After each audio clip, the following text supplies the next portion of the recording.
Hello guys, what's up? My name is Luiz Braz e hoje eu vou explicar para vocês essas duas palavrinhas aqui, o N e o some. Pessoal, apesar dessas duas palavrinhas aqui terem o mesmo significado no português, o seu uso vai variar com algumas circunstâncias que eu vou explicar no decorrer do vídeo. A primeira coisa que você tem que ter em mente é o seguinte: essas duas palavrinhas significam o que no português? Algum, alguns ou algumas. Apesar de eu dar tradução para vocês, eu sempre falo aqui nos nossos vídeos, nunca foque em traduções, tá?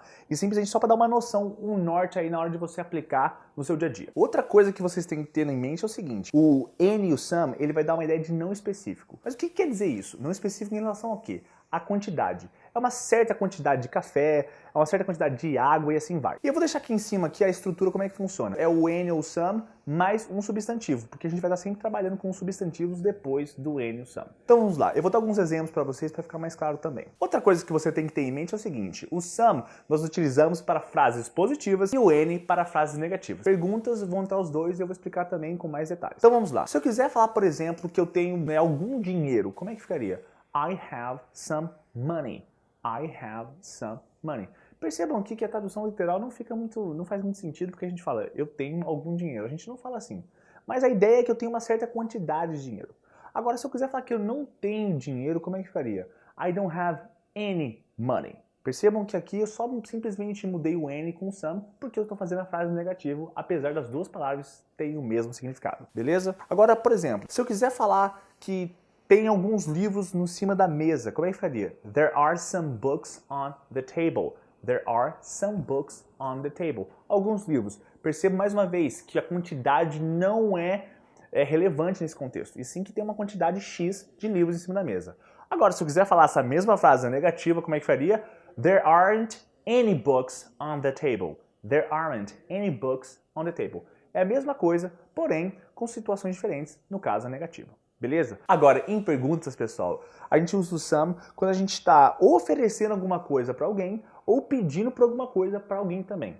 Olha esse exemplo. Se você chega num bar, por exemplo, e você quer uma cerveja, como é que eles perguntariam? Ficaria assim: Can I have some beer?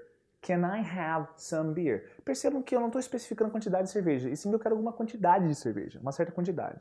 Agora, por exemplo, se você recebe uma visita em casa e aí chega a pessoa lá e tal e você quer oferecer água para ela, como é que as pessoas falam? Ficaria assim: Would you like some water? Would you like some water? Apesar de no português a gente falar você quer uma água, no inglês eles se comunicam assim, porque na verdade faz até um pouco de sentido. Quando a gente fala que o some e o N a gente fala de quantidades não específicas, eu não estou mensurando a quantidade de água que ele pode tomar. Ele pode tomar um copo, 3 copos, 5 copos de água, enfim. Então a gente usa Would you like some water? Eu estou oferecendo uma coisa para ele. Entenderam essa diferença? Agora, o N para perguntas é mais fácil. Qualquer situação que a gente não cobre esses dois cenários que eu expliquei do some, que é oferecer coisas para os outros ou pedir alguma coisa, a gente usa o N. Então, por exemplo, se eu chego em casa morrendo de fome e eu quero saber se tem alguma comida na geladeira, o que eu faço? Eu pergunto: Is there any food in the fridge? Perceba que eu não estou querendo saber se tem muita comida, se tem pouco. Eu quero saber se tem alguma quantidade de comida. Então, is there any food in the fridge?